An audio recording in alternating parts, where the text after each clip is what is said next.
pagi pemirsa, kembali lagi kepada saya Farah Alifatikah Putri yang akan menemani Anda di pagi hari ini, Selasa 12 Januari 2021 selama 15 menit ke depan. Dalam liputan ekonomi kali ini, kami akan menyajikan informasi-informasi berita teraktual, terkini, tajam, dan terpercaya. Berikut adalah rangkuman informasi kali ini. Informasi berita kali ini kami ambil dari laporan keuangan PT Bank Syariah Mandiri. Sebelum lanjut lebih dalam, mari kita gali sedikit profil singkat PT Bank tersebut. PT Bank Syariah Mandiri didirikan pertama kali dengan nama PT Bank Industri Nasional, disingkat PT BINA, atau disebut juga PT National Industry Banking Corporation Ltd.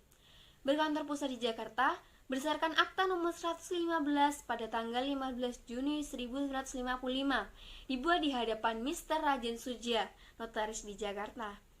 Akta tersebut telah mendapat pengesahan dari Menteri Kehakiman dan Hak Asasi Manusia Republik Indonesia dan telah didaftarkan pada buku register di Kantor Pengadilan Negeri Jakarta Selatan nomor 1810 tanggal 6 Oktober 1955 dan telah diumumkan dalam Berita Negara Republik Indonesia nomor 37 tanggal 8 Mei 1956.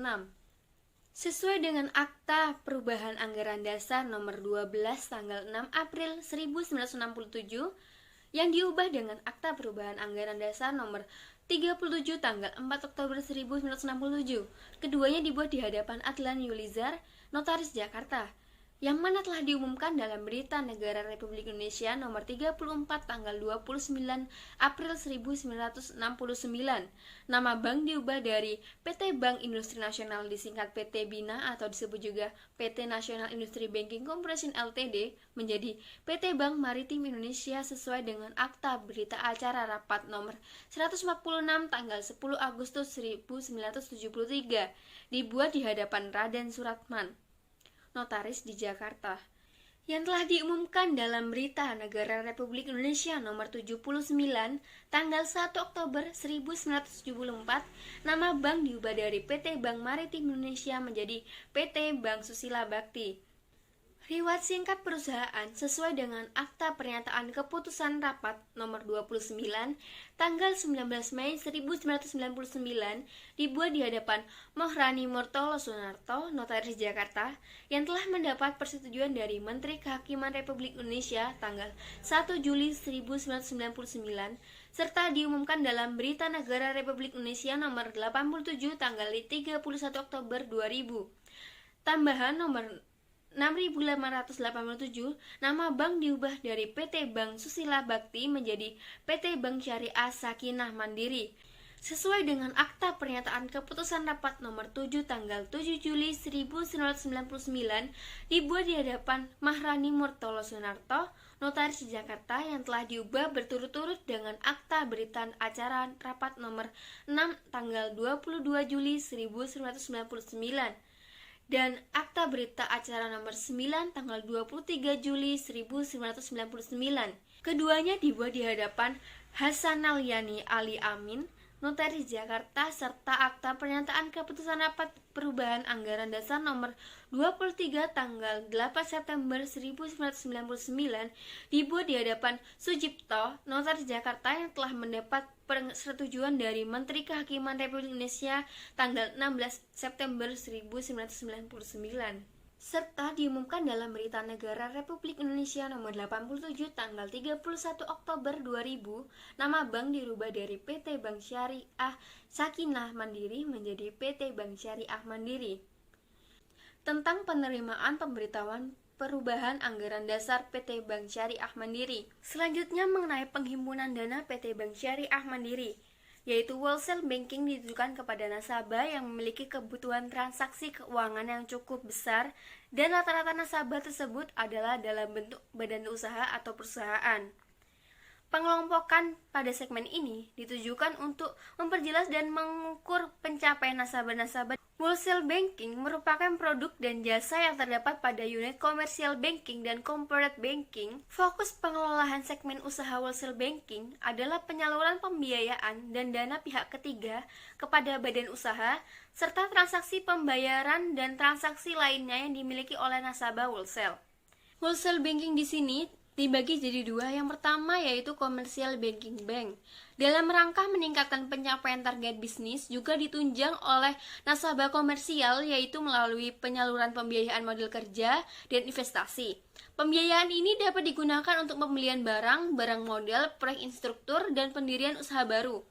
Selain penyaluran pembiayaan, Commercial Banking juga melakukan aktivitas penghimpunan dana pihak ketiga serta meningkatkan fee base melalui transaksi trade finance. Jumlah pembiayaan untuk subsegmen Commercial Banking dengan limit di atas 5 miliar sampai dengan 50 miliar. Dan yang kedua ada Corporate Banking. Selain ditunjang oleh segmen komersial, bank juga memberikan layanan pada segmentasi corporate yang ditujukan kepada nasabah-nasabah besar atau inti bank untuk investasi, modal kerja, dan penghimpunan dana pihak ketiga dalam rangka meningkatkan pencapaian target bisnis. Selain penyaluran pembiayaan dana pihak ketiga, corporate banking juga melakukan aktivitas bisnis untuk meningkatkan fee base melalui transaksi trade finance. Di tahun 2019, kinerja pembiayaan wholesale banking mencapai 30,58 triliun, tumbuh sebesar 2,78 triliun atau 10,01% dibandingkan kinerja pembiayaan wholesale banking pada tahun 2018, sebesar 27,79 triliun. Pertumbuhan pembiayaan wholesale banking terutama berasal dari meningkatnya pembiayaan komersial banking sebesar 23,27% dari 6,67 triliun di tahun 2018 menjadi 8,22 triliun di tahun 2019. Secara komposisi, pencapaian wholesale banking dikontribusikan oleh pembiayaan corporate banking sebesar 22,35 triliun atau 73,11%. Dan pembiayaan komersial banking sebesar 8,22 triliun atau 26,89%.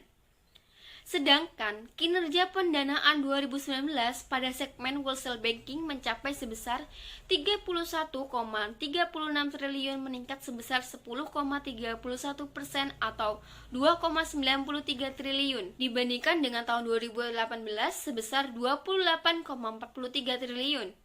Peningkatan tersebut berasal dari kenaikan pendanaan komersial banking sebesar 1,54 triliun. Untuk kinerja fee base tahun 2019 pada segmen wholesale banking mencapai sebesar 339,80 miliar, mengalami pertumbuhan sebesar 152,27 miliar atau 81,20%. Dibandingkan kinerja fee base wholesale banking pada tahun 2018 sebesar 187,53 miliar. Pertumbuhan tersebut karena pertumbuhan fee base dari komersial banking sebesar 176,01% atau 86,40 miliar. Hasil penelitian ini menunjukkan bahwa dalam perbandingan sistem penghimpunan dana bank syariah dan bank konvensional memiliki persamaan, yaitu dari segi ketentuan dan persyaratan administrasi umumnya. Adapun perbedaan terletak pada prinsip yang diterapkan oleh masing-masing bank.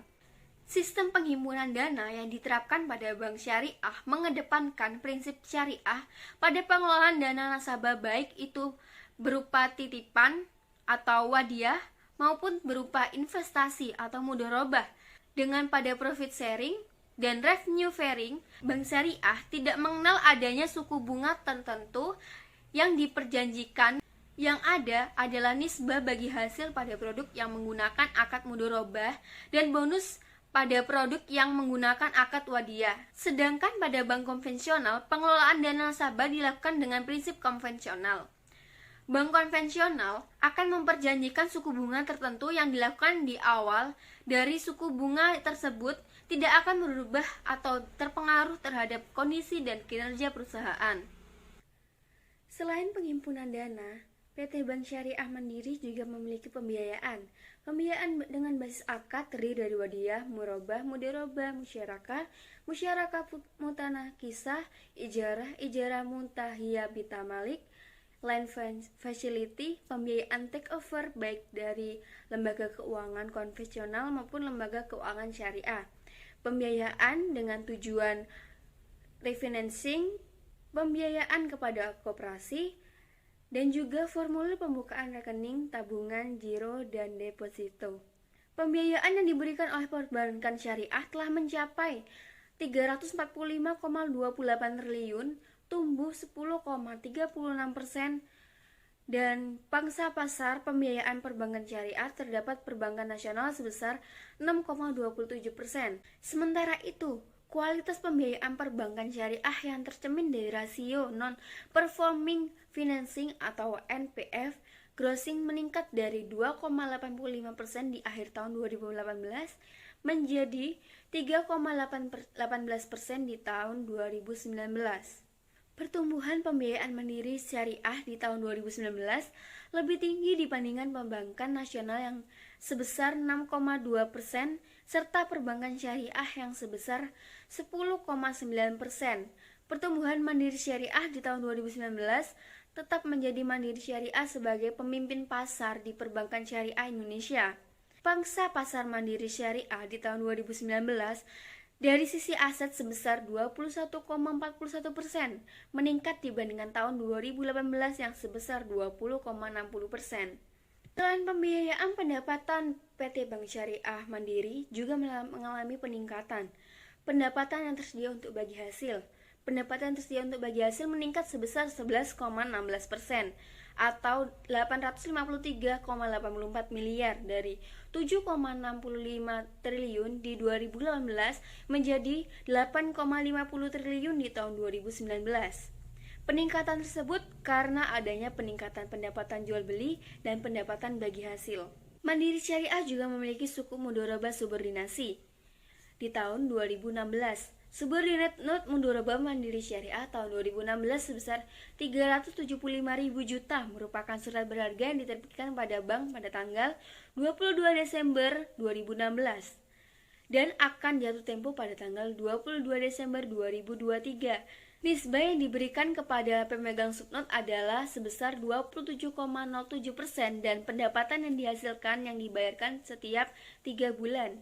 Tahun 2019, kinerja pendapatan bagi hasil wholesale banking mencapai 2,40 triliun, mengalami pertumbuhan 8,94% dibandingkan dengan tahun sebelumnya yang mencapai 2,20 triliun.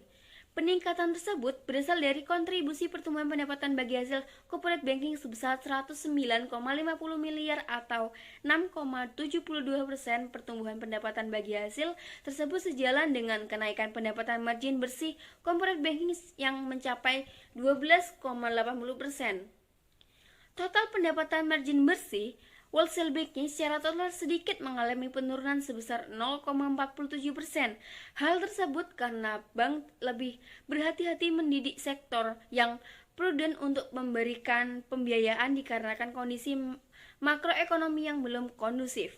Selain itu, tidak adanya pendapatan dari industrial banking di tahun 2019. Pendapatan bagi hasil rental banking pada tahun 2019 mencapai 5,30 triliun, tumbuh 10,29% dibandingkan tahun 2018, mencapai 4,80 triliun. Kenaikan pendapatan bagi hasil rental banking terutama berasal dari pertumbuhan consumer banking sebesar 21,78% menjadi 3,20 triliun di tahun 2018. Pendapatan margin bersih rental banking pada tahun 2019 mencapai 3,74 triliun, mengalami kenaikan sebesar 24,28% dibandingkan pada tahun 2018 yang mencapai 3,01 triliun. Kenaikan pendapatan margin bersih rental banking terutama berasal dari rental deposit yang mengalami pertumbuhan sebesar 24,28% atau 290,55 miliar menjadi 1,53 triliun di tahun 2019. Selain itu, pendapatan pengelolaan dana oleh bank sebagai mudharib pendapatan ini pada tahun 2019 mencapai 8,42 triliun, meningkat 9,48% atau 728,96 miliar dibandingkan dengan tahun 2018 yang mencapai 7,69 triliun. Peningkatan tersebut terutama berasal dari meningkatnya pendapatan dari bagi hasil sebesar 316,66 miliar. Pendapatan usaha lainnya yang terdapat pada 2019 mencapai 1,87 triliun, meningkat atau 261,18 miliar dibandingkan dengan tahun 2018 yang mencapai 1,61 triliun. Hal tersebut karena meningkatnya pendapatan administrasi pembiayaan dan pendapatan RAN di tahun 2019. Selain itu, PT Bank Syariah Mandiri juga mengeluarkan dana untuk penggunaan zakat. Sumber dana kebijakan tahun 2019 mencapai 16,71 miliar menurun 7,26 miliar atau 30,30% dari tahun 2018 yang mencapai 23,97 miliar. Penurunan tersebut khususnya berasal dari denda sebesar 7,14 miliar. Denda dibebankan kepada debitur sebagai biaya tunggakan. Biaya tunggakan adalah biaya yang dikenakan kepada debitur karena kenakalan debitur dalam memenuhi kewajiban kepada bank. Besarnya denda ditetapkan berdasarkan ketentuan internal. Bank tidak mengakui pendapatan atas biaya tunggakan tersebut, namun dialokasikan sebagai dana kebijakan atau Qardul Hasan menerima pembiayaan tunggakan untuk tahun yang berakhir pada 31 Desember 2019 dan 2018 masing-masing sebesar 15,67 miliar dan sebesar 22,81 miliar. Penggunaan dana sosial disalurkan melalui lembaga zakat. Penyaluran dana zakat bersumber dari perusahaan mandiri syariah, zakat dari nasabah dan umum, serta zakat dari pegawai bank. Pada tahun 2019, Mandiri Syariah menyalurkan zakat melalui Lasnas BSM sebesar 36,850 miliar. Jumlah ini mengalami kenaikan dibandingkan pada tahun 2018 yang sebesar 27,751 miliar. Sumber dan penyaluran dana zakat dan kebijakan pengolahan diserahkan kepada lembaga zakat. Denda atau sanksi dikenakan kepada nasabah yang mampu membayar, tetapi menunda pembayaran dengan sengaja berupa sejumlah uang yang sebesar tidak ditentukan atas dasar kesepakatan dan tidak dibuat saat akad ditandatangani. Dana yang berasal dari denda atau sanksi diperuntukkan sesuai hasil rapat umum pemegang saham tahun 2019 yang diselenggarakan pada tanggal 27 Maret 2019, RUPS menyetujui pembayaran zakat bank sebesar 2,5% dari laba sebelum pajak dan zakat untuk tahun yang berakhir pada tanggal 31 Desember 2018. Sesuai dengan hasil rapat umum pemegang saham RUPS pada tahun 2019 yang diselenggarakan pada tanggal 27 Maret 2019, RUPS menyetujui pembayaran zakat bank sebesar 2,5% dari laba sebelum pajak dan zakat untuk tahun yang berakhir pada tanggal 31 Desember 2018 sebesar 20.916 yang dibukukan sebagai pembiayaan tahun 2018. Bank telah menyalurkan dana zakat sebesar 36.850 dan 27.751 untuk tahun berakhir 31 Desember 2019 dan 2018 melalui lembaga zakat. Demikian laporan yang dapat saya sampaikan saat ini. Saya Farah Lifatika Putri pamit undur diri. Terima kasih dan sampai jumpa.